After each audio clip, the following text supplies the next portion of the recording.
Hello students, आज हम देखेंगे 4A का प्रश्न नंबर 11 जो कि रेलगाड़ी वाला प्रश्न है। और रेलगाड़ी वाला प्रश्न लगभग एक ही जैसा होता है। जितने भी प्रश्न हैं रेलगाड़ी की सब एक समान होते हैं। तो देखिए इस प्रश्न को ध्यान से। एक रेलगाड़ी 480 किमी की दूरी समान चाल से तय करती है। मतलब 480 किलोमीटर रेलगाड़ी को जाना है, उसकी चाल जो है समान है। ठीक है, आगे देखिए।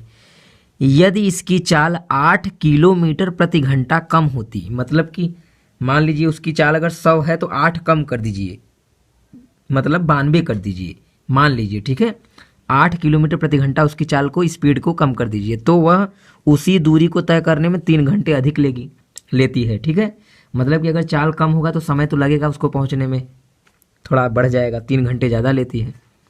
हमें रेलगाड़ी की चाल ज्ञात करनी है, बस जो पूछा है वही मान लीजिए। चलिए देखिए, ये प्रश्न लिखा है, ये देखिए लिखा है हल। माना रेलगाड़ी की चाल x किलोमीटर प्रति घंटा। ठीक, हमने ये मान लिया है। कुल दूरी दिया हुआ है 480। तो पहले हम ये पता करेंगे कि अगर ये x चाल से चलती है तो इसको कितना समय लगता है। तो लिखेंगे तो लगा समय, मतलब जब वह यक्स चाल से चलेगी तो उसको कितना समय लगेगा।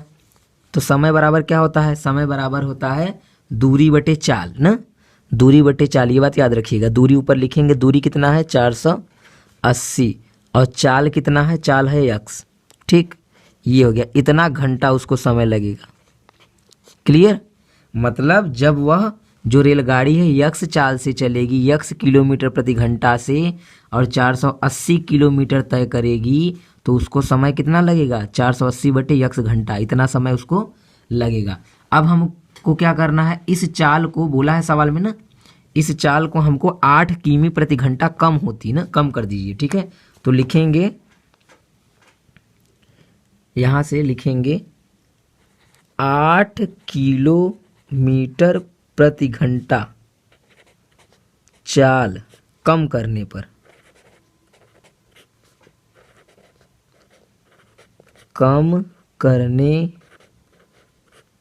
लगा समय। ठीक है, जब हमने ये जो देखिए जो चाल यक्स था इसमें से 8 हम कम कर देंगे तो ये हो जाएगा दूरी बटे चाल। चाल कितना है, यक्स था पुराना, अब 8 इसी में से हम क्या कर देंगे, कम कर देंगे, क्योंकि 8 कम करने पर ना, तो 8 हमने कम कर दिया। अब उसको कितना समय लगता है, इतना घंटा उसको समय लगता है। ठीक, ये पहले का समय है, और 8 किमी प्रति घंटा उसका चाल, जब स्पीड कम कर देंगे तो इतना समय लगेगा। अब बोल रहा है कितना उसको देर लगता है पहुंचने में, 3 घंटे अधिक समय लेती है। वो जो ट्रेन है 3 घंटे लेट हो जाती है। क्लियर, जब ट्रेन 3 घंटे लेट होगी तो इसका मतलब क्या होगा कि, अच्छा बताइए पहले ध्यान से समझिए कि ये वाला समय ज़्यादा लगा होगा कि ये वाला समय ज़्यादा लगा होगा। तो आप कहेंगे इसका स्पीड कम है तो ये वाला समय ज़्यादा लगा होगा। ठीक है, और ये वाला समय क्या लगा होगा, कम लगा होगा। तो हम क्या करेंगे, ज़्यादा वाले समय में से कम वाला समय घटा देंगे तो कितना बचेगा, 3 घंटा बचेगा। क्योंकि देखिए ये 3 घंटा अधिक समय लेगी और ये 3 घंटा पहले पहुंच जाएगी। अगर इस स्पीड से जाएगी तो 3 घंटा पहले पहुंचेगी, और इस स्पीड से जाएगी ये वाला x-8 वाले से तो 3 घंटा बाद पहुंचेगी, यानी ये समय ज़्यादा लगा होगा। ठीक है, तो हम क्या करेंगे, ज़्यादा समय में से कम समय घटा देंगे। तो लिखेंगे नीचे लिखेंगे प्रश्नानुसार।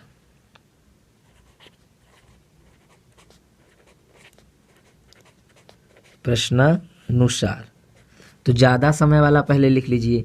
ज़्यादा समय क्या है, 480 बटे x-8। अब ज़्यादा में से कम वाला घटा दीजिए, 480 बटे x बराबर कितना लगेगा, 3 घंटा। उसको ज़्यादा लग रहा था, इसमें 3 घंटा अधिक लिया है, ये 3 घंटा कम लिया है, दोनों को घटाएंगे 3 आएगा कि नहीं। ठीक है, बस यही समझना था, इसमें मेन इंपॉर्टेंट पार्ट ये था। अब देखिए हम क्या करेंगे, इसमें से इसका गुणा कर दीजिए, तिर्यक गुणा, इसका यहाँ गुणा कर दीजिए, इसका यहाँ गुणा कर दीजिए, और नीचे का नीचे में गुणा कर दीजिए। इसी को बस हल करना है, और हल कर देंगे तो काम हो जाएगा। तो x का गुणा करेंगे यहाँ, तो ये बन जाएगा हमारा 480x। ठीक है, 480 480x। ठीक, इसका यहाँ गुणा हो गया। अब इसका यहाँ गुणा करिए। जब इसका गुणा यहाँ करेंगे तो पहले देखिए माइनस है, माइनस लगा लीजिए। अब इस 480 का गुणा करेंगे यक्स में, ठीक, तो कोष्ठक लगा लीजिए। क्यों? क्योंकि जब भी माइनस होता है तो गुणा करेंगे कोष्ठक लगा के, दो पद है ना इसलिए। 480 का यक्स में होगा तो ये बन जाएगा 480x। क्लियर। अब 480 का गुणा करेंगे -8 में तो आएगा -8 का गुणा बस इसमें कर दीजिए तो काम हो जाएगा। देखिए 0 का हो जाएगा 0, 8 का 0 में किया 0, 8 अठाई 64, 64 का 4 हासिल आ गया 6, 8 चौके 32 और 6 38, 32 और 6 38, ये आ गया 3840 गुणा हो गया हमारा। अब नीचे का नीचे में गुणा कर दीजिए। चलिए नीचे का नीचे में गुणा करेंगे कितना आएगा, x का गुणा करेंगे x में तो x आ जाएगा स्क्वायर, x का गुणा करेंगे 8 में तो माइनस आ जाएगा 8x और बराबर कितना लिखेंगे 3। ये हो गया। अब इसके बाद ये ब्रैकेट हटाइए, ब्रैकेट हटाएंगे तो क्या होगा देखिए 480x, ब्रैकेट हटेगा तो ये माइनस हो जाएगा 480x और ये माइनस माइनस क्या हो जाएगा प्लस, क्योंकि ब्रैकेट हटेगा तो माइनस का गुणा हो जाएगा 3840 बटे जो है वही लिख दीजिए 8x बराबर 3। क्लियर, ये बात आपको समझ में आ रहा होगा अच्छे से। अब आगे देखिए, देखिए जो मिल रहा है उसको काट दीजिए। देखिए ये माइनस है, ये भी ये प्लस है, ये माइनस है, दोनों घट के क्या हो जाएगा 0। तो ऊपर बचा क्या 3840 मतलब 3840 बचा। और देखिए ये यहाँ पे भाग है तो उधर क्या हो जाएगा, उधर जब ये उधर जाएगा तो गुणा हो जाएगा 3 में। तो पहले लिख लीजिए यहाँ पे क्या बचेगा 3840 बराबर। अब 3 का गुणा इसमें कर लेंगे, दोनों में ये उधर जाएगा गुणा हो जाएगा। 3 का जब x स्क्वायर में करेंगे तो बन जाएगा 3x स्क्वायर, फिर 3 का 8 में करेंगे 3 अठे 24x। ठीक, आगे देखिए, आगे हम लोग देखते हैं। अब क्या करेंगे, इसको उधर भेज दीजिए तो यहाँ हो जाएगा 0 बराबर 3x स्क्वायर माइनस 24x। इसको जब उधर ले जाएंगे तो यहाँ पे प्लस है, उधर क्या हो जाएगा माइनस 3840। अब देखिए क्या 3 से सब में कट रहा है, क्या सबको 3 से काट दीजिए और 3 से काटने के बाद इसको सीधा करके लिख दीजिए। यहाँ पे 3 से ये कटेगा क्या बचेगा x स्क्वायर, फिर 3 से इसको काटेंगे कितना बचेगा 3 अट्ठे 24 8 बचेगा। 3 से इसको काटिए 3 एक कम 3, 3 दूनी 6 बचा 2 इसको दे दीजिए 24, 3 अट्ठे 24 0 और बराबर 0। ये वाला 0 यहाँ लिख लेंगे। ये हमारा समीकरण तैयार हो गया है। इस सवाल में केवल समीकरण ही आपको बनाना है, लेकिन मैं हल करके भी दिखाऊंगा कि इसको हल कैसे करेंगे, आंसर ला के दिखाऊंगा। ठीक है, तो चलिए इसको आगे हल करते हैं। हल करने के लिए हमको गुणा करने पे लाना है 1280 और घटाने पे लाना है 8। तो दिमाग लगाइए कि 1280 कैसे आएगा, घटाएंगे तो 8 कैसे आएगा।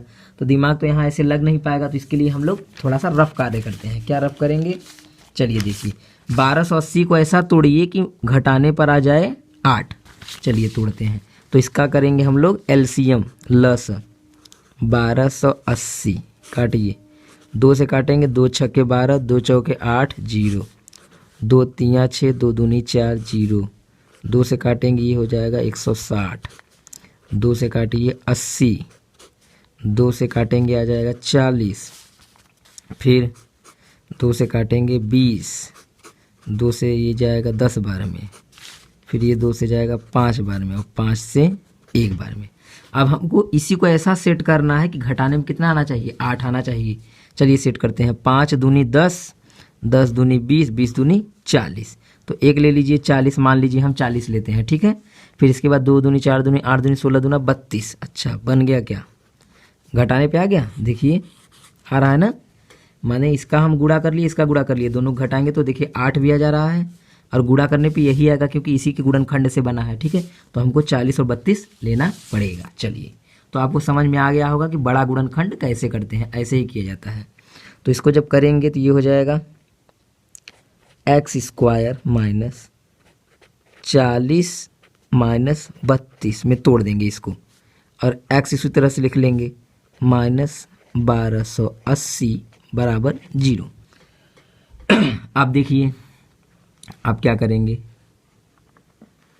अब बहुत ही आसान काम है करना हम लोगों को, बस इसका हमको गुणा कर देना है।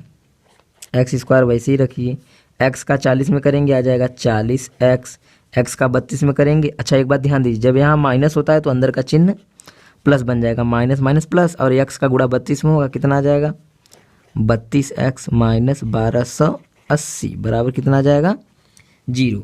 अब हमको कॉमन लेना है, तो बताइए कॉमन क्या बनेगा, दोनों में एक्स है क्या, कॉमन एक्स निकाल लीजिए। जब एक्स निकाल लेंगे तो बचा क्या, एक्स यहाँ से निकल गया, एक्स बचेगा, यहाँ से एक्स निकल गया, बचा 40 प्लस यहाँ से 32 कॉमन ले लीजिए। 32 जब कॉमन लेंगे तो यहाँ बचेगा एक्स, और 32 के पहाड़े से ये कट जाएगा एकदम सही सही 40 बार में। ठीक है, आप सोच रहे होंगे कि इतना बड़ा पहाड़ा मुझे कैसे आ रहा है, तो ध्यान समझिए, एक ट्रिक है। अगर यहाँ एक्स माइनस 40 आया है तो यहाँ भी एक्स माइनस 40 ही आएगा, इसलिए मैंने पूरा 32 का 32 क्या ले लिया, कॉमन ले लिया। ठीक है, 32 जब कॉमन ले लेंगे तो एक्स बचेगा, और 32 से पक्का है ये 40 बार में कट जाएगा, क्योंकि हमको इतना लाना है दोनों में, तभी ये हल होगा, नहीं तो हल ही नहीं हो पाएगा। क्लियर, आगे देखिए। अब आगे देखते हैं, इसको क्या करेंगे, देखिए जब दोनों मिलने लगता है तो क्या किया जाता है, जब दोनों मिलता है तो एक बार जो दोनों में मिलता है उसको उतार लेते हैं, और एक बार ये और ये लिख लेते हैं, x प्लस 32। ठीक है, या तो ऐसे समझ लीजिए कि x माइनस 40 दोनों में है तो उसको कॉमन ले लिया हमने, तो जब यहाँ से x माइनस 40 कटा तो x बचा यहाँ, और यहाँ से x माइनस 40 कटा तो 32 बच गया। ठीक है, ये हो गया हमारा गुणनखंड। अब इसको बस हमको क्या करना है, सॉल्व करना है। एक बार इसके बराबर 0 लेंगे और एक बार इसके बराबर 0 लेंगे। ठीक है, चलिए देखिए अगले पेज पे हम लोग देखते हैं। अब लिखेंगे x माइनस 40 बराबर 0 और x प्लस 32 बराबर 0। पीछे जो दिया था हमने वही ले लिया। ठीक है, अलग अलग 0 ले लिया हमने। अब क्या करेंगे, 40 को उधर भेज दीजिए, तो x बराबर आ जाएगा 40, और 32 को उधर भेजेंगे तो कितना आ जाएगा, x बराबर माइनस 32। ये क्या हो जाएगा, अमान्य। क्यों, क्योंकि स्पीड कभी माइनस में नहीं होता है। ठीक है, स्पीड माइनस में नहीं होता है। ये हो गया क्लियर बात, यानी कि x का मान 40, यही हमारा जो गाड़ी का चाल है यही है। ठीक है, तो लास्ट में क्या लिखेंगे, अतः रेलगाड़ी की चाल बराबर 40 किलोमीटर प्रति घंटा। ये हो गया हमारा आंसर। क्लियर, उम्मीद है आपको पूरा बात समझ में आया होगा। अगर समझ में आया हो तो हमारे चैनल को लाइक और सब्सक्राइब जरूर करें, ताकि हमको मोटिवेशन मिल सके और भी वीडियो इसी तरह की बनाने का। ठीक है, ये था प्रश्न, इसका पूरा सॉल्व सल्यूशन है, एक बार आप फिर से देख लीजिए पूरा। क्लियर, चलो धन्यवाद मेरा वीडियो देखने के लिए, ऐसे ही बने रहिए।